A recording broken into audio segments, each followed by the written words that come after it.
Coucou, je suis Alexandra de Chenille et Papillon, un podcast pour toutes les célibataires heureuses ou qui souhaitent le devenir. Si tu es maman solo ou pas, si tu te sens seule, si tu n'es pas vraiment heureuse, si tu es souvent dans l'attente, eh bien j'ai envie de t'aider à changer tout ça, en te reboostant et en te donnant le sourire principalement, mais pas que. Dans ce podcast, je te partage mon expérience, mes astuces, des exercices qui m'ont permis de mieux vivre mon célibat au quotidien. Tu retrouveras aussi des témoignages d'autres célibataires qui le vivent bien. Ils nous donneront également leurs secrets. Alors, si tu souhaites réussir à apprivoiser cette solitude, parfois subie et souvent pesante, si tu veux devenir toi aussi une célibataire heureuse et épanouie, alors tu es au bon endroit. Mon premier conseil sera donc celui-ci. Je te propose de prendre quelques minutes pour prendre soin de toi en te posant confortablement pour écouter ce nouvel épisode. Bonne écoute! Coucou à toi! Comment ça va? Aujourd'hui, je vais te redonner un peu d'espoir. Je te propose d'écouter un témoignage d'une personne qui, si elle s'était écoutée avant, et surtout, si elle s'était mais vraiment écoutée au plus profond d'elle-même, elle aurait mis fin à son mariage beaucoup plus tôt. Mais entre les innombrables injonctions de la société, elle a essayé de tenir, pour soi-disant les enfants, pour ne pas lâcher son petit confort matériel, pour l'image qu'elle avait de la famille. Bref, la décision a été longue et difficile à prendre, mais une petite poussière, comme elle le dit, est venue bloquer le rouage et elle a pu dire stop. Aujourd'hui, elle est heureuse et amoureuse. Comme quoi les filles, tout est possible. Pour en savoir plus, voici son témoignage. Bonjour. Bonjour. Alors je te remercie d'avoir accepté mon invitation aujourd'hui. Nous allons parler de toi, de ton expérience. Tu vas nous en parler un petit peu plus dans quelques instants. Mais on va commencer comme d'habitude par un petit jeu rapide. Est-ce bon pour toi? C'est bon pour moi. Alors, quelle est ton expérience du célibat? Tu es niveau experte, novice, en cours d'apprentissage. Mon expérience du célibat remonte à très longtemps, à plus de 16 ou 17 ans. D'accord. Voilà, donc expérience pas forcément courte, mais en tout cas lointaine. Lointaine. Alors, dans cette expérience, qu'as-tu kiffé dans ton célibat? Bon, la liberté.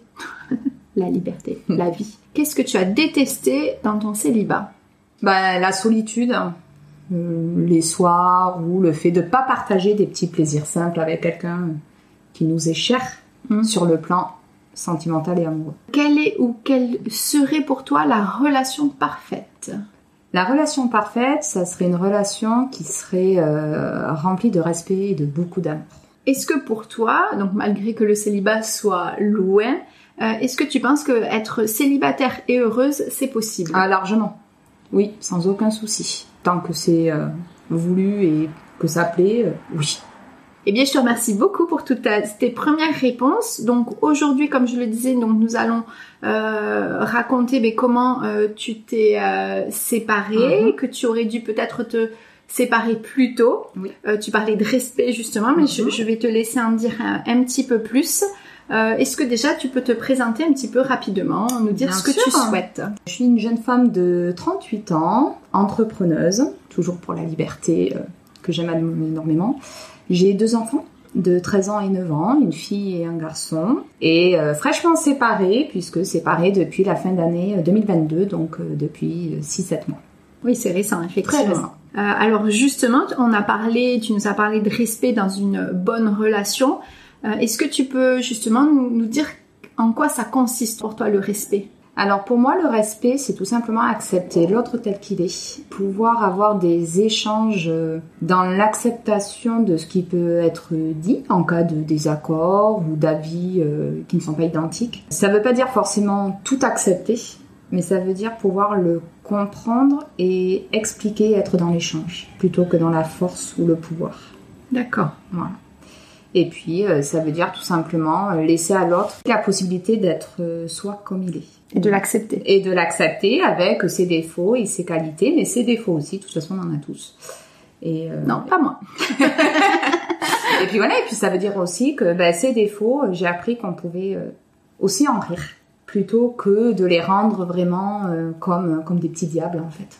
C'est quelque chose qui peut devenir presque mignon en fait dans la vie de tous les jours. Les défauts. Les défauts, oui. D'accord. On a eu l'occasion d'en discuter un petit peu, peut-être qu'on y reviendra un petit peu plus tard, mais par rapport à ces défauts, c'est sûrement par rapport à ton passif, justement, oui, que ça a été compliqué, ouais. que du coup, il a fallu accepter.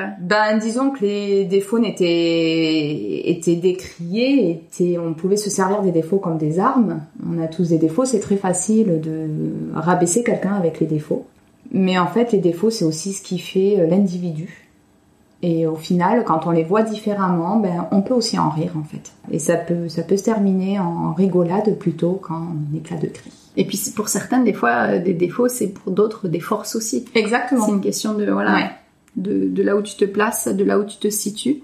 Qu'est-ce qui a déclenché ta prise de conscience qui aurait fait que tu aurais pu quitter ton conjoint peut-être plus tôt? Alors, moi, c'est un autre homme. Voilà. Alors, je tiens à préciser que je n'ai pas Ton ex-conjoint, pardon, effectivement. Ouais, je n'ai pas quitté mon mari pour cet homme. Pour moi, c'est très important parce que sinon, je trouve qu'on met une pression dans la nouvelle relation qui n'a pas besoin d'y être. Par contre, ça a été le petit grain de sable qui est venu me faire prendre conscience qu'en fait, je faisais l'autruche. Et j'avais mis un voile devant les yeux parce que c'était plus facile. Et puis parce que la situation a été... j'avais une situation qui était sans... On se posait pas de questions sur l'avenir. C'est difficile à quitter ça quand on est maman de 2 enfants et voilà. Donc j'avais décidé en fait de me dire c'est pas grave, c'est normal, tu vas rester là-dedans. C'est pas non plus catastrophique. Donc voilà. Et en fait, on rencontra quelqu'un d'autre avec qui, je tiens aussi à le préciser, il ne s'est rien passé parce que je tenais à rester aussi respectueuse de mon mariage et de mon couple. Mais mine de rien, les discussions que nous avons eues, les échanges, petit à petit, on commence à s'apercevoir que on n'est pas heureuse, on n'est pas bien. Je suis même pas sûre qu'on rende l'autre heureux. Enfin non, je suis même sûre en fait que tout le monde est malheureux. Et petit à petit, on se dit, en fait, il peut y avoir autre chose ailleurs. Voilà. Et après, il m'a aussi aidé à prendre conscience que tout venait pas de moi dans les problèmes de couple, c'est-à-dire me dire que non en fait, non, ça peut ne pas se reproduire avec quelqu'un d'autre, tu peux aussi avoir une relation plus épanouie et tu n'es pas le seul problème en fait du couple. Ouais, de toute façon c'est souvent à deux, hein. Et la fin d'un couple c'est pas... Ouais, mais... On a tout, des fois même nous, hein, on a tendance à dire c'est la faute de l'autre, c'est ci, c'est ça, mais c'est 50% tort partagé. Oui, mais moi j'étais plus aussi dans l'optique de me dire... tu fais pas assez bien, ou t'as un sale caractère, j'ai du caractère, hein, c'est une réalité. Et j'étais dans l'optique de me dire, c'est ton caractère qui crée le mal-être en fait, du couple ou de la famille, hein, parce que de toute façon tout le monde est impacté par les problèmes de couple. C'est clair. Et j'ai mis du temps à comprendre que, non en fait, c'était plus compliqué que ça. Et que j'ai beaucoup aimé, il y a une phrase d'une chanson qui dit « L'amour ne suffit pas tout le temps », et c'est vrai. Des fois, l'amour peut ne pas suffire parce que il n'y a pas le reste qui fait que ça peut donner une relation sereine et épanouie, quoi. Et du coup, pour toi, dans cet ex-couple, tu savais pas trop que tu étais malheureuse finalement. Alors j'en avais conscience, mais il y avait quand même des bons moments. Donc s'il y a quand même des bons moments, pourquoi partir ailleurs? Parce qu'on dit toujours aussi que l'herbe est plus verte ailleurs. Et donc j'avais toujours cette petite phrase en tête en train de me dire mais en fait ça sera pareil ailleurs. Mais en fait tu vas reproduire la même chose. Puis de toute façon tu vas partir avec ton caractère. Donc les problèmes que t'as là, tu vas les amener avec un autre homme. Et puis moi j'entendais des fois que on me supporterait pas. Voilà. Ça c'est ton ex-compagnon qui te disait ça. C'est ça. Donc je me disais il a peut-être raison. Donc pourquoi quitter quelqu'un qui veut bien de moi pour me retrouver s'il faut avec personne qui va vouloir de moi ou reproduire la même chose. Reproduire la même chose serait pour moi, je crois, un réel échec en fait. Je ne vis pas mon premier couple comme un échec. Par contre, si ça se reproduit, ça je le revivrai comme un échec. Alors tu le vis comment si tu le vis pas comme un échec ton premier couple? Une expérience de la vie. Ouais. Une expérience de la vie qui... Enfin, je serais pas aujourd'hui celle que je suis sans cette expérience-là non plus. Donc, moi, j'ai même plutôt envie de remercier ce qui m'a apporté, même en prise de conscience, même si ça a été compliqué, même si ça a été dur, même parce qu'il m'a aussi montré ce que je ne veux surtout plus et ce vers quoi je veux aller. D'accord, ouais. Voilà. Oui, c'est ça. Ça t'a permis une vraie prise de conscience et donc de savoir ce que tu veux, ce que tu veux plus. Largement. Aujourd'hui, je sais qu'il y a des choses que je ne supporterai plus. Que ça soit des engueulades, des cris, voilà, aujourd'hui, je sais que je veux du respect. Alors, ça veut pas dire que c'est le monde des bisounours, hein, les désaccords, ça existe, mais c'est géré différemment. Et aujourd'hui, je sais que c'est ce que je souhaite, et je pense que j'apprends, parce que là, par contre, je suis encore en phase d'apprentissage, à me respecter moi et mes valeurs, en fait. Y compris dans mon nouveau couple. Et ça n'a pas de prix, en fait. Et justement, pour revenir sur cette notion de respect, avec le recul, tu penses que tu ne te respectais pas? Ah oui, si je m'étais respectée, je serais partie avant. Complètement. Et c'est vraiment ton nouveau compagnon qui t'a fait ouvrir les yeux sur cette notion-là, où ça sommeillait finalement un petit peu en toi, c'était... Voilà, parce que des fois, on sait plein de choses, mais on a tendance à mettre un voile, ou même plus qu'un voile, une couverture. Ouais. En fait, j'ai l'impression que sur ce plan-là, pour le coup, alors ça va être dur ce que je veux dire à 38 ans, mais enfin, en tout cas pour moi c'est dur de le prononcer, mais c'est un peu comme si j'étais passée d'un statut d'enfant, ça va me toucher là, à celui de femme. C'est-à-dire que quelque chose, on se dit, bah oui, en fait, c'est ta faute, c'est comme ça va pas, c'est pas grave. Un peu comme un enfant, on va supporter, on va pas... En fait, on va pas s'écouter et on va pas se donner le courage de sauter des pas. Et aujourd'hui, par contre, moi j'ai le courage de dire ce qui me convient, ce qui me convient pas, ce que j'aime moins, et ça se passe très bien en fait. Pour faire le lien par rapport à ce côté enfant, alors je sais pas à quel âge tu l'avais rencontré, si tu l'avais rencontré, t'as eu d'autres relations. 22 ans, donc relativement jeune quand même. Relativement jeune, mais je sais que pour ma part, je m'étais pas construite avant. Et souvent, en fait, on se construit avec le couple, on s'oublie complètement. Enfin, voilà, et puis en même temps, on savait pas qui on était vraiment avant. Et je trouve que c'est hyper difficile de dire ce qu'on aime, ce qu'on n'aime pas. Et puis la société fait aussi que c'est le couple. On a du mal aussi, je trouve. Alors maintenant, ça tend à changer, heureusement, mais j'ai l'impression que voilà, il y avait le couple et puis le reste du monde un peu. Et il n'y avait pas dans ce couple une personne, un homme et une femme. C'est ça. Et je trouve, alors tu vas me dire si je me trompe ou pas, est-ce que c'est la différence que tu fais aujourd'hui dans ton couple actuel? Pour moi, aujourd'hui, dans mon couple, on est 3. Il y a moi, il y a lui et il y a nous. Et moi, je vis aussi pour moi, il vit aussi pour lui, avec ses plaisirs, ses loisirs, ce qu'il aime, ses sorties... Moi, je fais pareil. Et après, il y a nous. Et par contre, le ciment, c'est nous. Voilà. Et c'est ce qui... C'est le fait qu'on soit bien, par contre, indépendamment, chacun avec ce qu'on aime, qui fait que le nous est bien, en fait. Et ça n'existait pas dans ton précédent couple? Oh non, ça, je pense pas, non. D'accord. Alors, on avait nos sorties, mais c'était justement tellement pas dans le respect, dans le plaisir que l'autre prenne plaisir. C'est-à-dire que même en tant qu'individu, seul, moi, je suis heureuse quand il est heureux seul. Et je pense, je vais pas parler pour lui, mais je pense qu'il est heureux aussi quand je suis heureuse seule.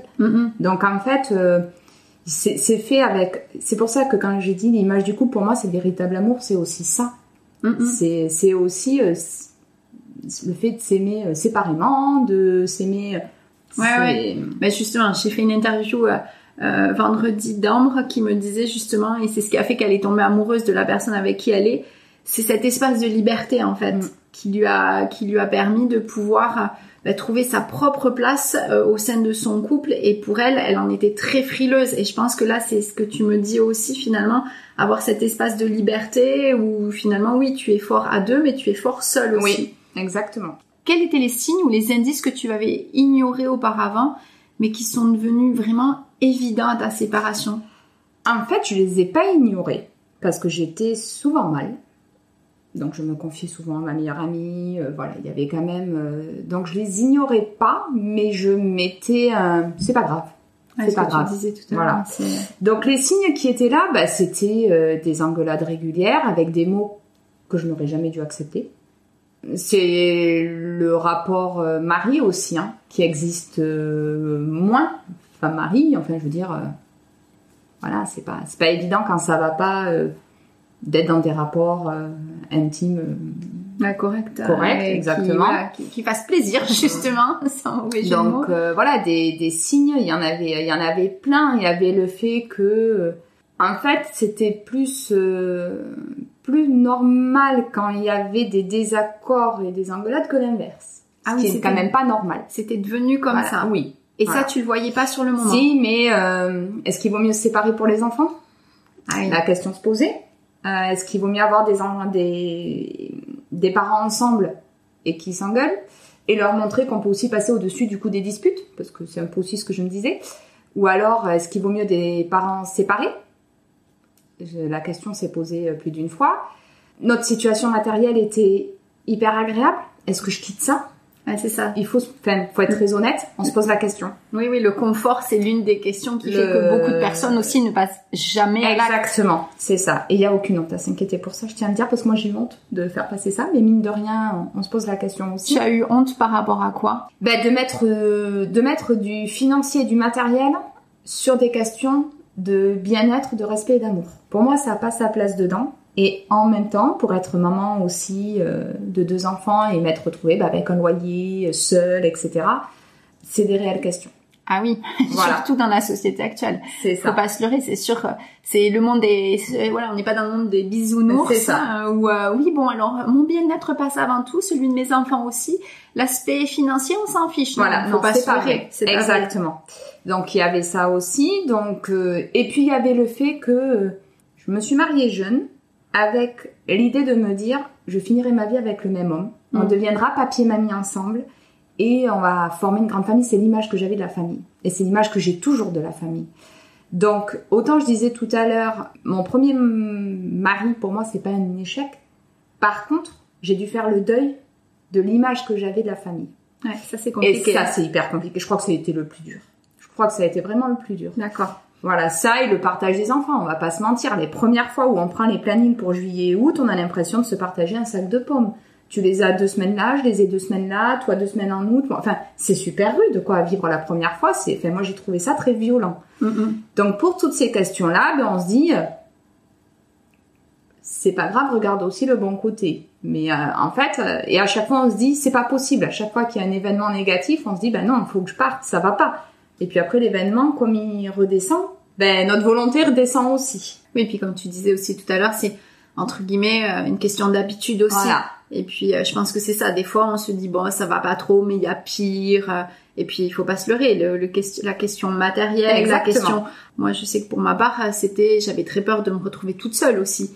Ça, des fois, ça y fait aussi. Alors ça, moi, non, par contre. D'accord. De me retrouver seule, non, parce que voilà, c'était pas quelque chose. Et pour répondre à la question de base, ce qui est devenu évident, du coup, après, c'est plus le fait que, en fait, j'aurais simplement dû m'écouter. C'est-à-dire que j'avais une petite voix quand même au fond qui disait, mais tu vois bien que tu ne peux pas rester comme ça, ce n'est pas possible. Enfin, c'est pas une situation qui est agréable pour personne. C'est pas une bonne relation, c'est pas... voilà. Et après, je me suis dit, mais en fait, j'aurais juste dû me faire confiance et écouter ce que je ressentais. Voilà. Cette petite voix. Ouais. Et si tu t'étais écoutée plus tôt, tu serais partie avant? Oui. Tu nous as dit, tu restais combien de temps mariée? Enfin, vous êtes restés combien de temps ensemble? 16 ans. 16 ans. Ouais.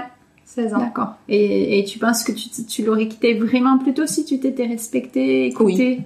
Ah oui, ça fait très longtemps qu'il y a ça faisait très très longtemps qu'il y avait des soucis de dialogue, de communication, de respect. Oui, je pense que j'aurais fait ma vie différemment si je m'étais écoutée. D'accord. Voilà. Mais quand on est jeune, on a aussi un peu peur de l'avenir, on a peur de plein de choses. Et puis je pense qu'on est pris dans le rêve du mariage des enfants. Le rêve de la société, mais aussi son rêve à soi. J'ai jamais fait partie des personnes pour qui les sorties en boîte de nuit étaient top. J'ai toujours voulu créer ma famille. Donc j'ai aussi vu l'opportunité de faire ce que moi j'aspirais. Voilà. Et des fois, on oublie un peu. Et c'est là où je fais le parallèle avec ce que je disais tout à l'heure en disant le côté un peu finalement enfant et moins femme, c'est qu'on part sur des représentations que l'on a en oubliant des fois un peu la réalité du quotidien, quoi. Et on met des mouchoirs dessus. Et quel conseil donnerais-tu à d'autres personnes qui pourraient se retrouver dans ta situation et qui peuvent hésiter à quitter un conjoint avec qui ça ne va pas? Alors attention, je mets de gros warnings. On ne prône pas le célibat, on ne prône pas la séparation. Non. Et après, moi, je vais mettre d'autres warnings aussi. La séparation, elle est intervenue après avoir tenté quand même de sauver le couple par le biais d'aller voir des personnes, des conseillers conjugaux, des choses comme ça quand même. Je veux dire, c'est voilà, C'est pas, en effet, faut pas se dire ça va pas, je quitte tout. C'est pas non plus mon message. En fait, je donnerais un seul conseil. À partir du moment où on n'est plus épanoui dans une relation, où on n'est plus bien et où on sait qu'il n'y a plus d'issue pour être bien, mais en fait, je vais même pas donner les conseils, je vais juste poser une question. Pourquoi vous restez ? Est-ce que vous êtes heureux ? Est-ce qu'en tant que femme, vous êtes bien, vous vous respectez ? Je crois qu'à partir du moment où on répond très honnêtement à ces questions soi-même, on sait ce qu'on doit faire. Donc le seul conseil que je peux dire, c'est de se poser les bonnes questions, mais de s'écouter. Vraiment. Voilà. S'écouter vraiment parce que, au fond, la réponse, on l'a. C'est sûr. C'est juste le fait. Et après, par contre, aussi, mais ça, c'est moi, je crois beaucoup en la vie. Et je me dis que, on m'a toujours dit, et ça on me l'a beaucoup répété quand je discutais avec des personnes de ma situation, on m'a toujours dit, tu sais, tu n'auras jamais mieux si tu ne perds pas quelque chose. Et ça s'est toujours vérifié. On ne peut pas espérer avoir un meilleur métier si on ne quitte pas celui dans lequel on est. On ne peut pas espérer avoir un meilleur mariage si on ne quitte pas celui dans lequel on est. J'ai eu la chance, moi, d'avoir eu ce que j'appelle mon petit grain de sable, qui est arrivé alors que je n'avais pas quitté de façon concrète mon ex-mari, mais en fait, je l'avais quitté au fond de moi. Oui, l'étape était déjà faite.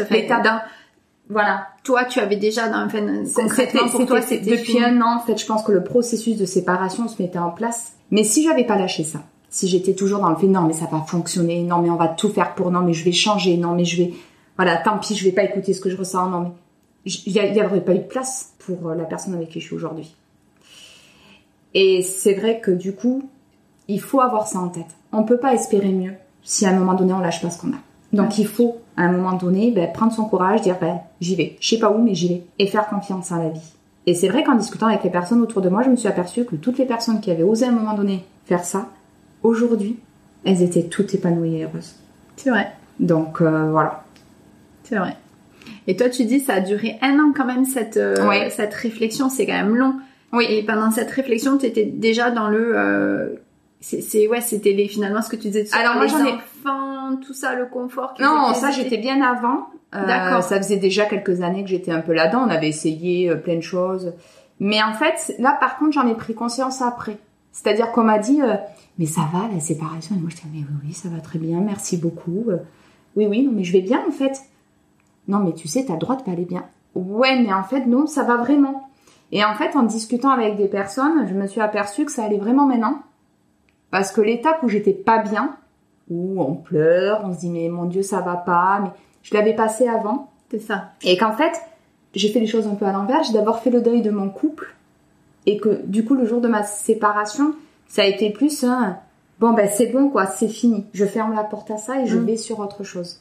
Oui. Voilà. Donc ça a bien mis quand même 1 an, 1 an où on se dit oui mais on va perdre ceci, on va perdre cela, mais 1 an aussi où on s'éloigne. Et donc du coup encore plus, exactement, et où du coup de couple reste la colocation. Donc forcément quand on quitte une colocation, c'est pas la même chose que quand on quitte un couple. Ouais, c'était déjà bien entamé. Comment ta vie a-t-elle changé depuis que tu as pris la décision de te séparer de ton ex-compagnon ? Oula. Alors je vais pas mentir, c'est pas facile tous les jours. Parce que, on parlait tout à l'heure du problème financier, matériel, il y a d'autres soucis qui viennent se greffer. Il y a les enfants, où on se retrouve des fois seul face à des questions, que ce soit d'éducation, de scolarité ou autre, ou avant, on était 2 à pouvoir faire les choses. Voilà, donc sur ces questions-là, j'ai envie de dire, des fois, c'est des petits... ça va être compliqué. Mais à côté de ça... Quel âge ils ont ? 9 et 13 ans. 13, c'est un garçon le plus petit. Ah, le plus petit, donc fille 13 ans, ok. Voilà, c'est parce que je suis dans l'adolescence aussi avec mon fils de 15 ans et je vois que c'est pas toujours facile. C'est ça. Voilà. Mais de l'autre côté, alors c'est pas compliqué. Toutes les personnes qui me connaissaient avant et qui me connaissent maintenant, jusqu'aux amis de ma mère, me disent que j'ai changé. Dans le bon sens. Moins sur la défensive, plus de sérénité, plus d'épanouissement. Voilà, vraiment. Et ça, même les pères, on me dit jusqu'au regard a changé. Et je le ressens. C'est-à-dire qu'aujourd'hui, je suis heureuse. Je vis bien ma vie. Je me respecte. C'est important. J'ai appris que les relations pouvaient être différentes de l'image que j'avais. Et ça, c'est juste royal. Et je montre à mes enfants qu'il peut y avoir autre chose qu'un couple qui ne s'entend pas. Et oui, c'est ça. Et ça n'a pas de prix. Parce qu'au final, de quelque chose qui était... où je pensais finalement que rester ensemble était bien pour eux, je m'aperçois que la seule chose qu'on leur a inculquée, c'était il peut ne pas y avoir d'amour dans un couple, on peut ne pas se respecter dans un couple, et puis soyons fous, on peut même mal se parler. À un moment donné, c'est pas forcément l'image que j'ai envie de donner à mes enfants. Voilà. Et encore moins à ma fille de 13 ans qui sera un jour à la place à laquelle je suis. Voilà. Et aujourd'hui, ben non, je leur montre qu'on peut rire à table. Il peut nous arriver des fois ben oui, on peut casser des verres et on peut rigoler en fait. C'est pas grave. Ou on peut se faire mal, ou on peut, je sais pas, casser un truc et on peut partir en rigolade parce que la manière dont on l'a cassé est rigolote tout simplement. Oui. Voilà. Et surtout, ce que je leur ai appris, alors du coup ça va pas du tout avec ce que je souhaitais au départ, hein, quand j'étais jeune, dans ma vision du couple parfait, de la vie parfaite, mais je leur ai appris à s'écouter eux. C'est-à-dire qu'à un moment donné, dire non à des situations dans lesquelles ils n'étaient pas bien. Ça vous va pas? Ben vous réfléchissez bien, vous voyez si vous avez rien à faire. Et si ça va vraiment pas, eh ben vous partez, parce qu'ailleurs ça sera mieux. Et finalement, je crois que je leur apprends plus en faisant ça qu'en leur apprenant à rester malgré tout dans quelque chose qui n'est pas sain. Quelles que soient des fois les conséquences, oui, des fois, ben il faut se dire que non, c'est pas comme ça qu'on avait imaginé les choses, mais c'est comme ça que ça s'est passé, et donc maintenant, on fait quoi? On reste mal ou on part vers du mieux? Ouais, belle image. Je vais faire une leçon de vie ce soir, mon fils. Non, je l'ai pas ce soir, donc ça sera demain. Donc bon, qu'est-ce qui a été le plus difficile dans le processus de séparation et comment tu as réussi à surmonter ces difficultés? Je crois que c'est un petit peu que ce que tu disais tout à l'heure, l'idée du deuil que tu as fait. Le deuil de la famille imaginée, le deuil de comment moi je voyais ma vie, comment je l'avais projetée. En plus, j'aime bien, je suis bien dans le contrôle et dans la projection. Donc là, ça venait aussi balayer toute ma manière de fonctionner. Voilà. Après, il y a des étapes qui sont plus ou moins compliquées. Quand on signe le papier chez le notaire de divorce, de vente de la maison, voilà, il y a des étapes comme ça. On se dit bon ben là, on est vraiment en train de tout clôturer quoi. Mais c'est tout. Après, honnêtement, c'est tout. Comment te sens-tu maintenant que tu as enfin pris la décision de te respecter et de t'écouter? Eh ben plus femme, c'est important et c'est bête, mais beaucoup plus femme et beaucoup plus adulte. Et beaucoup plus calme.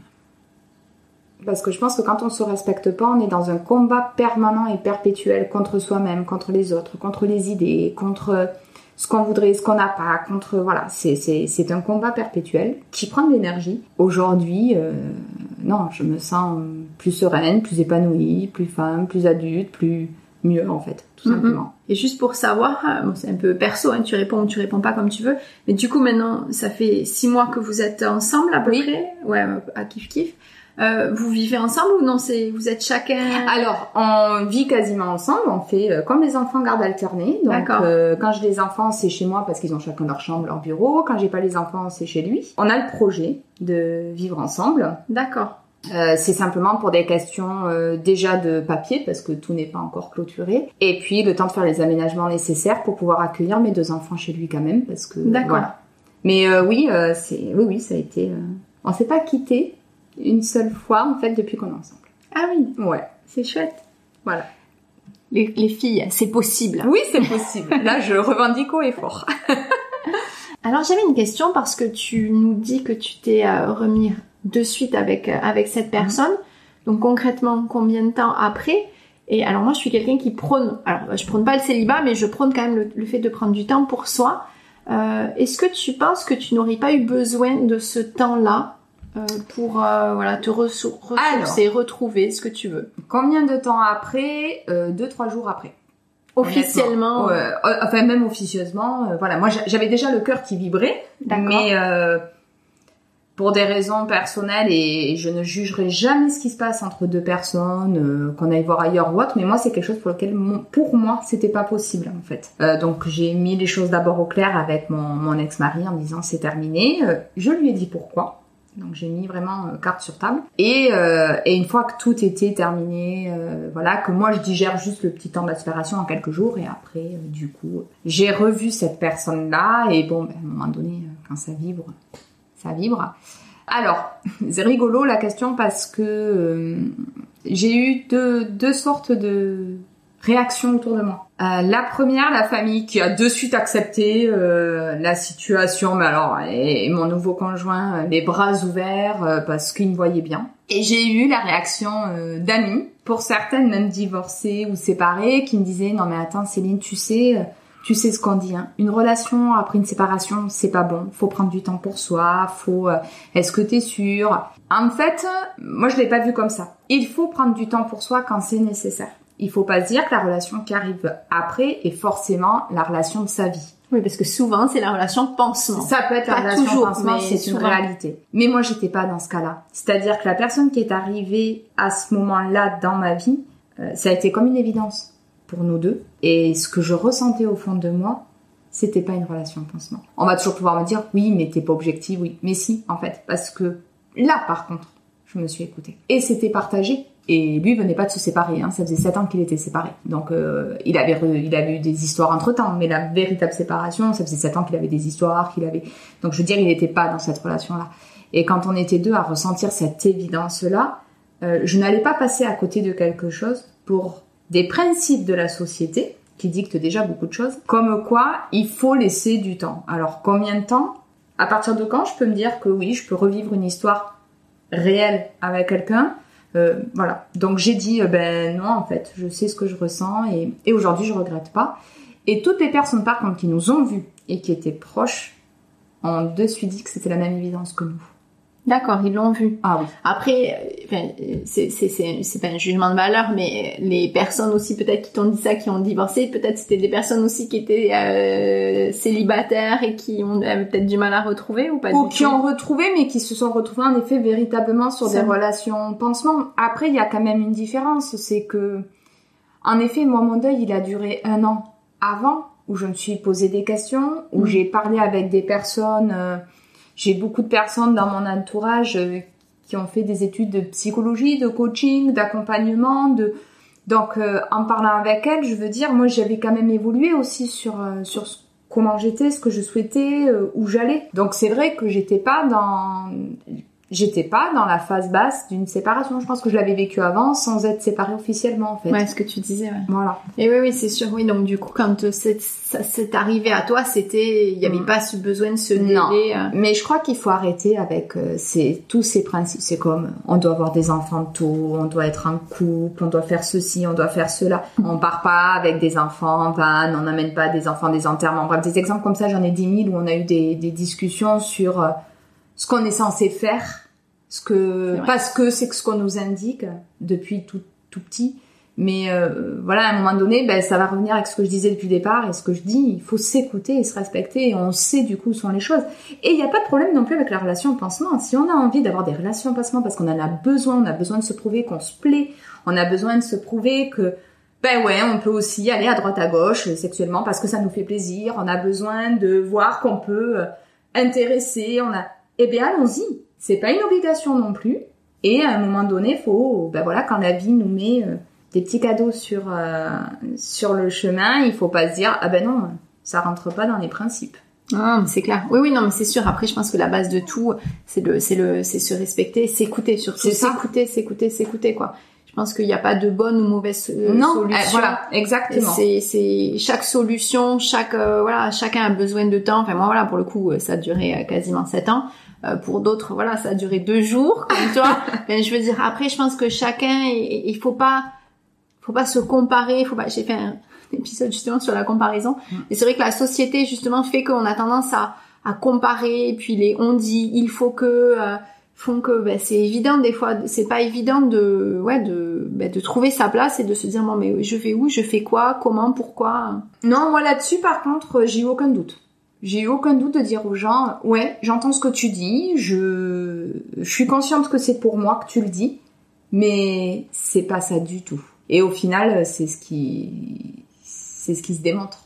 Comment envisages-tu donc ta relation maintenant que tu as appris l'importance de t'écouter, de te respecter? Communication à fond, rien garder pour soi quand ça va pas. Donc les choses sont dites, mais avec respect ou gentillesse ou par des biais détournés. Moi, je sais que je fonctionne beaucoup par message. Comme ça, c'est écrit, c'est pas verbal. Par message, quand tu dis message écrit? Ouais. D'accord. Oui, voilà. Comme ça, les choses sont... Enfin, moi, j'ai le temps de le formuler de la bonne manière, de le lire, de le relire. Et la personne qui le reçoit a le temps de le lire à sa vitesse à lui, de le relire, de voilà. Donc je fonctionne beaucoup comme ça. Et puis moi qui ai du mal des fois à dire les choses, par écrit c'est plus facile, que de le dire en face. Exactement, ouais, c'est complètement. Vrai. C'est vrai qu'il faudrait que j'y pense parfois. Mais non, ma relation actuellement, je l'imagine, en fait comme elle est, de toute façon. Dans vraiment le respect de ce qu'est l'autre et dans ça va pas, c'est pas grave. Qu'est-ce qu'on fait, qu'est-ce qu'il te faut, de quoi t'as besoin. Et ça des deux côtés.